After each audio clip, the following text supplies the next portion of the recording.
Bonjour à tous et bienvenue dans l'atelier. J'ai commencé récemment à trouver du temps pour faire un peu de nettoyage sur cette affûteuse Kristen AF80, sauf erreur. Celle-ci était bien sale, bien remplie de poussière d'affûtage et autres. Et j'ai donc démonté un tout petit peu, voilà, à gauche à droite, les divers protections. Enfin bref, voilà, je l'ai remise un tout petit peu en état plus propre, rien de bien sorcier jusque-là. C'est sur la table croisée que j'avais un souci, c'est-à-dire qu'on a un système de roulement cylindrique là, qui sont pris sur une petite barrette. Je vais vous montrer ça plus en détail tout à l'heure. Système qui permet donc de faire bouger librement la table croisée, la table supérieure. Et il y a un petit concept là pour arrêter ces roulements, pour pas qu'ils échappent, des vis qui étaient donc cassées, ce qui veut dire que cette barrette de roulement sortait, ce qui était donc pas tout à fait correct pour l'utilisation de la machine. Et sur ces deux barrettes, il me manque d'ailleurs un petit roulement cylindrique là à chaque extrémité. Voilà, donc je suis un petit peu penché là-dessus. Et je crois que je suis pas loin de trouver la solution, c'est-à-dire de pouvoir remonter la table supérieure afin de remettre en place les divers accessoires et puis peut-être de pouvoir se pencher plus précisément sur la manière d'utiliser cette machine. Alors j'ai absolument aucune connaissance sur l'affûtage de tout ce qui est fraises et autres. Ça va donc être pour moi une découverte et puis ça sera l'occasion peut-être de faire des petites vidéos ciblées sur les différentes possibilités d'utilisation de la machine. J'ai trouvé sur le net des meules de petits diamètres, j'en ai commandé d'autres aussi qui ne devraient pas tarder à arriver. Donc voilà, bon an mal an, j'arrive gentiment au moment, j'espère, où je vais pouvoir affûter quelque chose.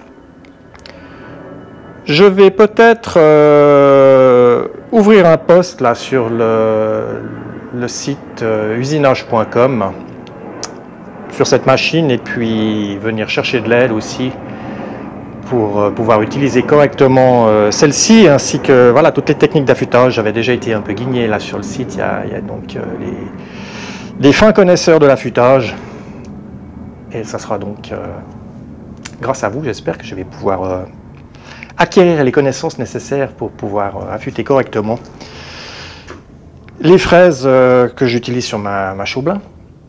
Voilà, donc ça c'est un tout petit peu le programme à venir. Et puis on va faire comme d'habitude, je vous rapproche un peu, on regarde plus en détail ce système intéressant. Je n'avais jamais vu ces roulements de ce type-là. Pour le remontage de la petite table supérieure. Voici ces roulements cylindriques qui sont donc pris sur une barrette et ils sont chaque fois à 45 degrés par rapport à l'autre pour pouvoir ensuite être pris dans une rainure à 45 degrés. Et donc ils coulissent en même temps, si on veut, il y a un certain jeu par rapport à la table. Et pour ne pas échapper, au bout on a un M3 avec une tête de vis plate qui est plus large et qui vient juste en fait arrêter et stopper le mouvement de la table et surtout empêcher à la barrette d'échapper. Et j'avais donc, il y a 4 vis sur la fixation et 4 vis sur la table. Et j'en avais plusieurs de celles-ci donc qui étaient cassées. Ce qui veut dire que lorsque je bougeais la table, eh bien, elle arrivait quand même en butée parce qu'il en restait une, mais les barrettes échappaient. Et en démontant, eh bien voilà, j'ai donc vu qu'il manquait ici chaque fois, à chaque extrémité, un petit roulement sur les deux barrettes. Ce que je vais faire, puisque je vais de toute façon pas les retrouver, ces roulements, puisque voilà, il y en a un qui était tombé lors du démontage, j'ai pas réussi à le remettre en place et il manquait l'autre. Je vais raccourcir la barrette là, j'ai déjà remonté tout ceci. Et en mesurant la course, j'ai 9 cm et demi de course. Mais puisque j'ai pas le dernier roulement, je vais couper la barrette, ça va me faire gagner 5 mm. Puisque la butée se fait chaque fois au bout de la... Enfin non, pas au bout de la réglette, sur le premier roulement. Je vais donc faire ceci. Allez, couper les 2 barrettes et ensuite on va remonter tout ça. Alors celles-ci sont un peu tordues, mais ça n'a pas une grande incidence. Et j'ose pas trop les pousser pour les détordre, parce qu'il suffit que le roulement échappe. C'est vraiment fait...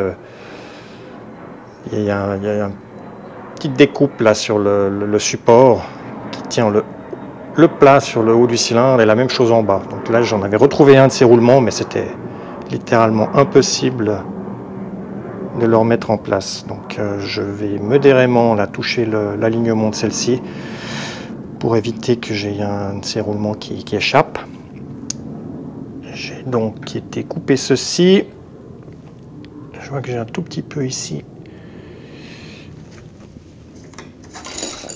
J'aurais pu ébarber ça un tout petit peu mieux.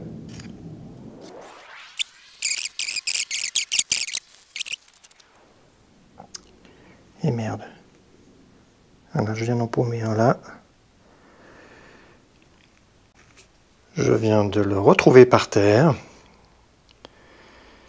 Et par rapport à l'expérience précédente, eh bien c'est extrêmement compliqué d'arriver à le faire revenir en place. Je vais néanmoins essayer, puisque je l'ai. Et on va voir ce que ça donne, si je suis capable de le faire tenir, du moins jusqu'à ce qu'il rentre dans sa rainure. Une fois qu'il est en place, il sera maintenu, il n'y a plus de raison qu'il échappe. Allez, on y croit. Donc là, je vois les roulements précédents sont inclinés dans ce sens-là, ce qui veut dire qu'il doit rentrer dans ce sens.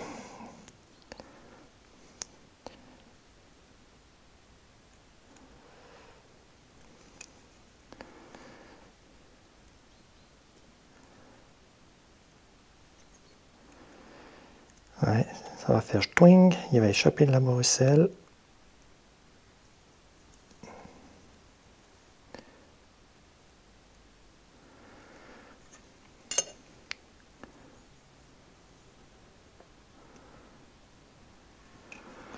Ok, je crois que je ne vais pas vous faire souffrir plus longtemps à me regarder faire ceci. J'essaye dans mon coin et je vous retrouve après.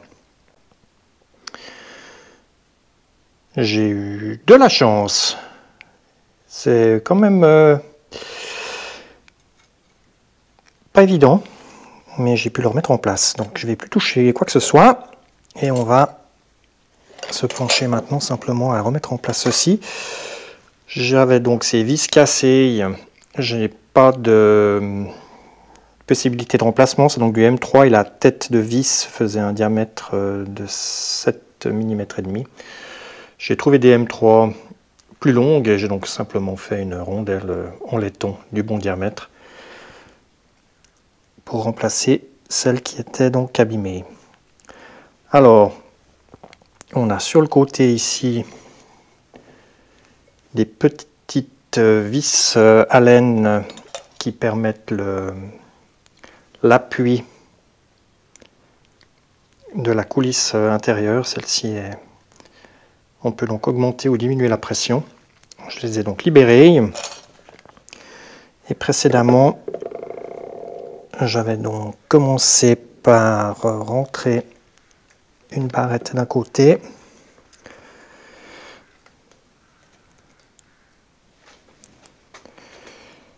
Alors, juste que je fasse pas de bêtises, elle vient dans ce sens-là, il faut que je rentre par ici.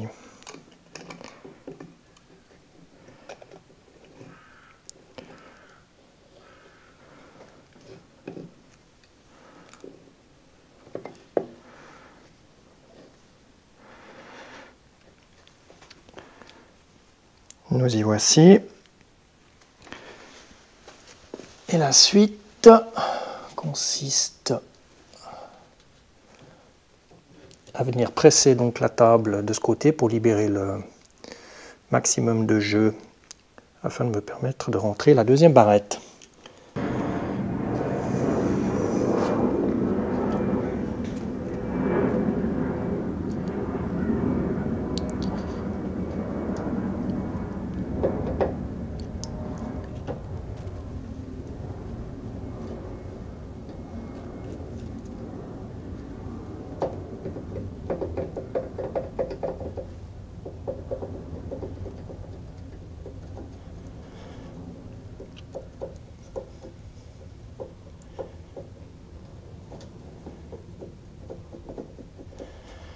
je pousse doucement.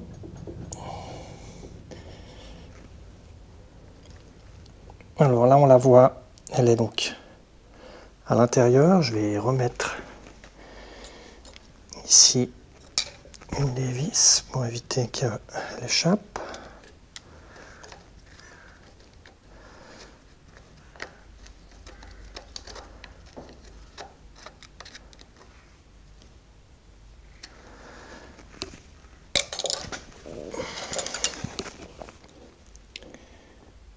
Voilà, elle est donc arrêtée par la vis. Et là, je mets en place la deuxième.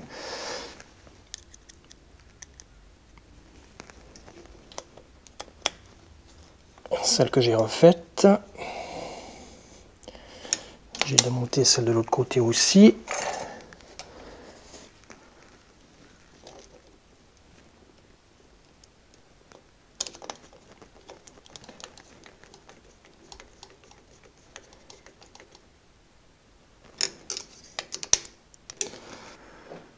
Donc là, j'ai la table qui est en place. Je vérifie tout de même que j'ai mis mes 4 vis. Oui, là c'est bon. Et maintenant, il va falloir régler le jeu latéral. Parce que là, on a du jeu. Donc je vais venir en pression avec les vis à laine, légèrement.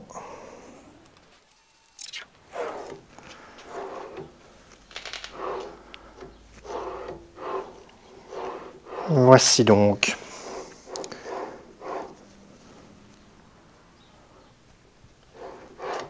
Absolument aucun jeu. Et j'ai ma course ici, donc finale, qui n'est pas non plus énorme. Hein. Mais je crois qu'on n'est pas loin des 10 cm de course. Alors, je suis là. Ah oui, j'ai gagné 5 mm là par rapport à ce que j'avais précédemment. Puisque j'ai raccourci ma barrette. 9 cm et demi. Ce qui devrait correspondre au maximum de la longueur de la fraise affûtable, j'imagine. Je vais remettre en place ici les accessoires supérieurs, protection aussi de la courroie et autres. On va regarder ça. Ici la base sur laquelle va venir se fixer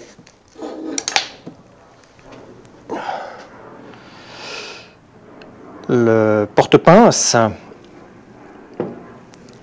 Et j'ai remarqué en le démontant qu'il y a donc la possibilité de choisir divers emplacements là, pour la goupille. Et je pense que là-dessus, il y aura donc une incidence suivant où on va se positionner. Alors, suivant où on va se positionner, eh bien, ça va nous modifier la position du porte de pince W20. Il était là, je le laisse là pour l'instant. Ça sera à voir après. Si je devrais choisir un autre emplacement. Je viens de me rendre compte que le filetage ici, voici l'écrou d'origine, un peu fatigué, on va le remplacer, mais je vais juste aller repasser un coup là. On va aller faire ça comme il faut, avant de tout abîmer. Se prendre dans les taux.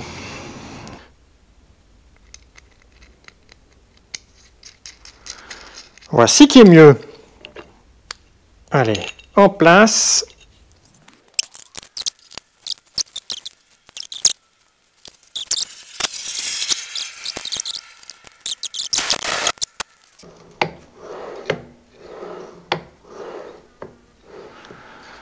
C'est pas mal. Voici l'attirail à ma disposition pour démarrer quelque chose, ou du moins essayer d'affûter. Mais voilà, les connaissances n'étant pas encore là, j'ai des questions, hein, forcément. Ici, j'ai une fraise d'ébauche. C'est évident que sur une fraise d'ébauche, on ne va pas aller travailler sur l'extérieur pour affûter, mais on va aller à l'intérieur ici de la rainure. Alors peut-être que là le vocabulaire me manque, hein, forcément, il faudrait que j'apprenne les différentes parties nommées sur une fraise. Donc là typiquement, je pense qu'il faudrait avoir une meule qui puisse aller à l'intérieur pour affûter. Alors que certaines, lorsqu'on les donne chez l'affûteur, elles reviennent puis elles perdent son diamètre d'origine, typiquement celle-ci. Elles sont plutôt affûtées, j'imagine, par l'extérieur. Donc, type de meule différent probablement. Et c'est justement là que sont mes questions. Quel type de meule pour quel affûtage? Alors, je pense que le domaine est extrêmement vaste et que c'est pas dans les commentaires sur YouTube que vous allez pouvoir m'expliquer tout ça. C'est pourquoi je vous propose de se retrouver là sur ce post que je vais vous mettre en lien sur la vidéo, sur usinage.com, où on pourra peut-être un peu échanger avec des images, ou plus facilement du moins.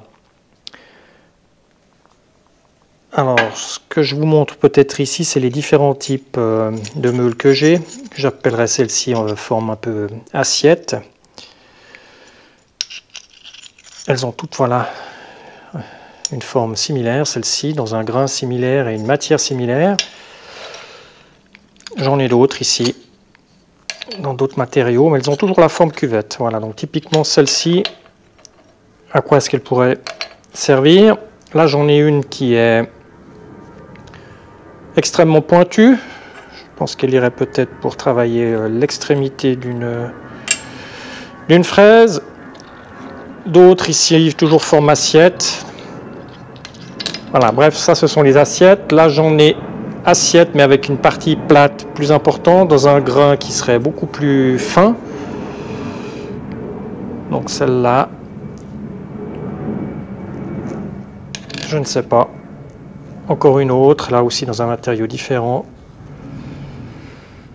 Montée déjà sur son support de reprise. Donc j'en ai quelques-uns ici.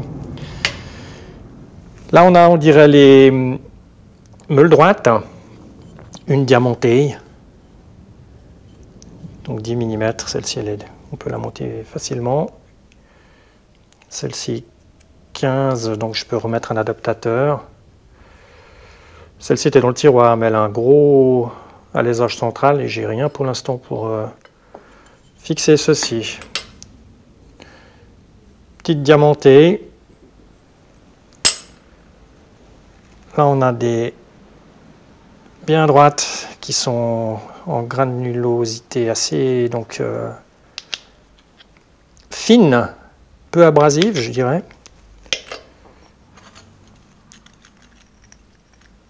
D'autres ici droite, voilà. Donc c'est à moi un petit peu de chercher aussi de mon côté, mais je pense que votre aide va certainement m'être tout à fait utile. Ça, ce sont donc les derniers achats. Là, j'avais trouvé ça sur le net. Je dois donc les démonter, voir l'alésage central pour les remonter sur les supports que j'ai à disposition. Diamètre 15. Donc, je suppose qu'il utilisait ça pour affûter une mèche dans un diamètre de 15. Là, il indique le rayon 1,5. Il y a effectivement un rayon là. Et celle-ci aussi, rayon 1,5, dans un matériau différent. Voilà, ben, je pense qu'il y aura de quoi discuter et que j'ai pas mal de trucs à apprendre avant de démarrer quelque chose. J'attends encore un peu de matériel, j'en ai commandé quelques-unes encore de ces meules et surtout un rectifieur, la diamantée, qui devrait être en route. Donc je vous dis merci d'avance là pour un petit peu ce que l'on va pouvoir discuter ensemble.